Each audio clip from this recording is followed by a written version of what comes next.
जय Mahakal. Good morning everyone. উজ্জয়িনীতে মহাকালের আশীর্বাদ নিয়ে আজ আমরা রওনা দিচ্ছি আরেকটি পবিত্র জ্যোতির্লিঙ্গে, ওমকারেশ্বরের উদ্দেশ্যে। প্রায় 140 কিলোমিটারের এই পথ জুড়ে রয়েছে মধ্যপ্রদেশের সুন্দর প্রাকৃতিক দৃশ্য, গ্রামের জীবন আর এক শান্ত অন্যরকম অনুভূতি। চলুন তাহলে শুরু করি আজকের যাত্রা। এবার আমি তোমাদেরকে আমার পরিচয়টা দিয়ে দিই। নমস্কার, আমি রূপ, তোমাদের হোস্ট। সবাইকে জানাই ওয়েলকাম টু রূপকথার অভিযান।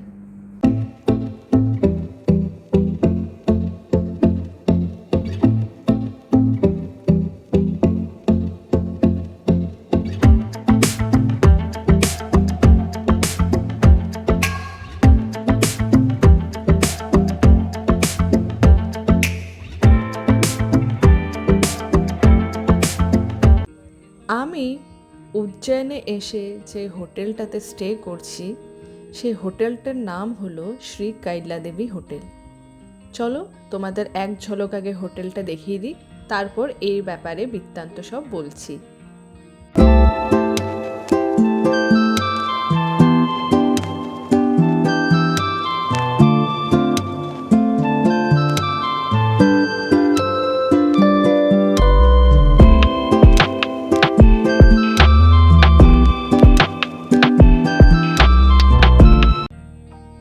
হোটেলের রুমগুলো ভীষণ সুন্দর, পরিষ্কার ও পরিচ্ছন্ন। পার ডে আমাদের ওই 1800 টাকা করে পড়েছিল উইথ এসি। তাছাড়া হোটেল স্টাফদের বিহেভিয়ারও খুবই ভালো। স্ক্রিনে আমি হোটেলের নাম্বারটা দিয়ে দিলাম। তোমরা উজ্জয়ন এলে এইখানে অবশ্যই থাকতে পারো, কোনো সমস্যা হবে না, এটা আমার গ্যারেন্টি। অ্যান্ড সব থেকে ভালো ব্যাপার হচ্ছে হোটেল থেকে মন্দিরের ডিস্টেন্স জাস্ট ওই 3 মিনিটস ওয়াকিং ডিস্টেন্স। তো এর থেকে ভালো আর কি হতে পারে, তাই না? আরেকটা ভালো ব্যাপার হচ্ছে হোটেলে যদি তুমি বলো তাহলে ওরাই সাইট সিনের জন্য টোটো কিংবা অটো ঠিক করে দেবে। ইভেন আমরা যে আজকে উজ্জয়ন থেকে ওমকারেশ্বর যাচ্ছি, আমরা যে গাড়িতে করে যাচ্ছি সেই গাড়িটিও হোটেল থেকেই ঠিক করে দেওয়া হয়েছে। সো এটা ভীষণ একটা উপরি পাওনা। তোমরা এখানে যদি এসে থাকো তাহলে তোমাদের কোনো রকম অসুবিধা হবে না। তোমরা অবশ্যই যদি উজ্জয়নে কখনো আসো এখানে একবার স্টে করে দেখো, তারপর তোমরা আমাকে বলবে। তার আগে আমি তোমাদের বলে রাখি, উজ্জয়নে এসে যখন সাইট সিন করবে, টোটোতেই করো কিংবা অটোতেই করো, বাজেট ধরে রাখো 1100 থেকে 1500, এর বেশি হয় না জেনারেলি। এবার পিক সিজনে কীরকম নেয় না নেয় সেটা আমার কোনো আইডিয়া নেই, যেহেতু আমি গেছিলাম জুনে। সো আমি আমার এক্সপিরিয়েন্স দিয়ে বলছি, আমাদের লেগেছিল মোটামুটি 1300 থেকে 1400 মতন।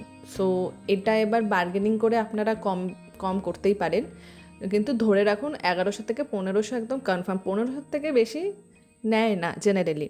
আর আমরা যে ওমকারেশ্বর যাচ্ছি উজ্জয়ন থেকে, ওটা গাড়িতেই আপনাকে যেতে হবে, ঠিক আছে? আপনি বাসেও যেতে পারেন, তো সেটা আপনাকে খোঁজ খবর নিতে হবে বিভিন্ন এই যারা আর কি এইসব মানে ট্যুর করায় আর কি, তাদের থেকে খবর নিতে হবে। এইটার বিষয়ে আমার খুব একটা দক্ষতা নেই বা আমি এই বিষয়ে কিছু মন্তব্য করতে পারবও না, কারণ আমি যেহেতু বাসে যাইনি, আমার এই বিষয়টা ক্লিয়ার নয়। সো আমি গাড়িতে গেছিলাম, মানে আমি আমার ফ্যামিলিকে নিয়ে গাড়িতে গেছিলাম। সো আমাদের গাড়িতে পড়েছিল মোটামুটি ওই 3500 থেকে 4000-এর মধ্যে, আমার ঠিক মনে পড়ছে না, বাট হ্যাঁ ওরকমই পড়েছিল। সো আপনারা 4500 ধরে রাখুন, ওর মধ্যেই হয়ে যাবে, যাওয়া আসা ইনক্লুড, ঠিক আছে? উজ্জয়িনী শহর ধীরে ধীরে পিছিয়ে পড়ছে, আর সামনে অপেক্ষা করছে নতুন নতুন রাস্তা। জানলার বাইরে সবুজ মাঠ, রাস্তার ধারে গাছপালা, প্রতিটি দৃশ্য যেন এই যাত্রাকে আরও সুন্দর করে তুলছে। ভ্রমণের সবচেয়ে সুন্দর অংশগুলোর মধ্যে একটি হলো এই পথ। কখনো বিস্তীর্ণ মাঠ, কখনো ছোট্ট গ্রাম, আবার কখনো দূরে পাহাড়ের আভাস।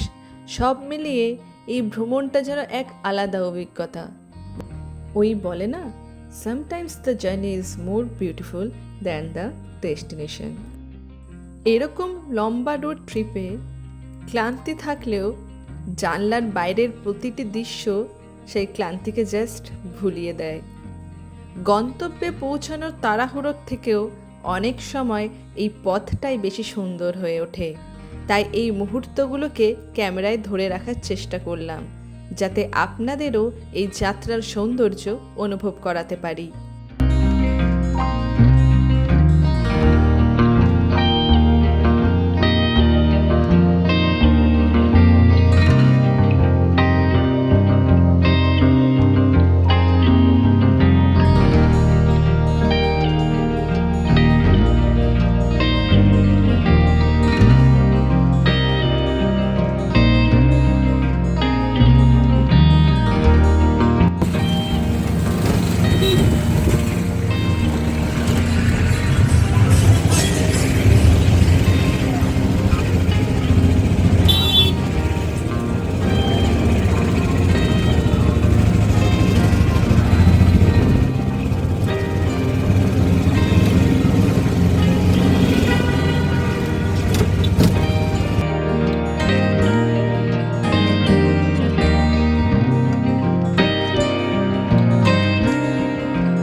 ফাইনালি আমরা পৌঁছে গেলাম ওমকারেশ্বর মন্দিরে।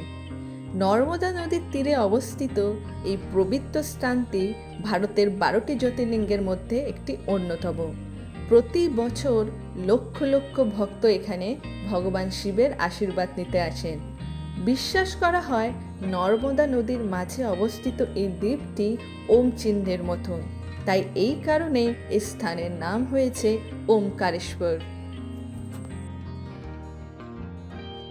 অবশেষে দূর থেকে দেখা যাচ্ছে ওমকারেশ্বর মন্দির।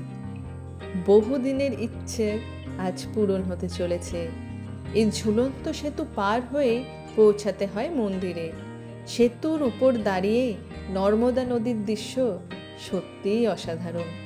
এইখানকার শান্ত পরিবেশ, নদীর সৌন্দর্য আর আধ্যাত্মিক আবহ সত্যিই মনকে অন্যরকম প্রশান্তি দেয়। ভ্রমণ মানে শুধু নতুন জায়গা দেখা নয়, নতুন অনুভূতি আর নতুন স্মৃতি নিয়ে ফিরে আসারও এক সুন্দর উপায়। কিছু রাস্তা শুধু গন্তব্যেই পৌঁছে দেয় না, জীবনের সুন্দর কিছু মুহূর্তও উপহার দেয়। এবার আমরা বাবার দর্শন করতে যাব। আপনারা এখান থেকে পুজোর ডালি নিতে পারেন। আর এই যে এই জায়গাটা দেখছেন, এই জায়গাতে জুতো খুলে যেতে হবে। যত এগোচ্ছি তত যেন মনটা এক অদ্ভুত শান্তি হচ্ছে।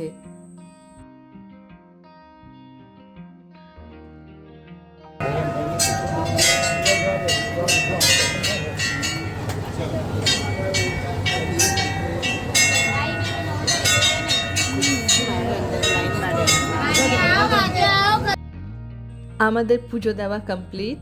খুব সুন্দর করে দর্শন হয়েছে, ভালো করে পুজো দেওয়া হয়েছে। এবার আবার উজ্জয়নে ফেরার সময় হয়ে গেল। আসার সময় তুমুল বৃষ্টি পেয়েছিলাম। সে এক আলাদা সুন্দর অনুভূতি এবং আলাদা এক দৃশ্যের সাক্ষী হয়েছিলাম। কালকে উজ্জয়নের করিডোরটা ভালো করে ঘুরবো, আর তাছাড়া রামঘাটের আরতি দেখার প্ল্যান আছে। সেই ভিডিও আসছে খুব তাড়াতাড়ি। So that's it for today's vlog. See you in the next one. তার আগে আমার চ্যানেলটিকে অবশ্যই সাবস্ক্রাইব করবেন এরকম আরও ভ্রমণযাত্রার ভিডিও দেখতে। লাইক, শেয়ার অ্যান্ড কমেন্ট করে আমাকে আরও মোটিভেট করবেন। আপনাদের এই ভালোবাসাই আমাকে আরও এগিয়ে নিয়ে যেতে সাহায্য করবে। ভ্রমণযাত্রার বিস্তারিত আপডেট জানতে হলে আমাকে অবশ্যই ইনস্টাগ্রাম অ্যান্ড ফেসবুকে ফলো করতে ভুলবেন না। অনেক ধন্যবাদ ভিডিওটা শেষ অবধি দেখার জন্য। আজ তাহলে আসি, পরের পর্বে আবার দেখা হচ্ছে। নমস্কার।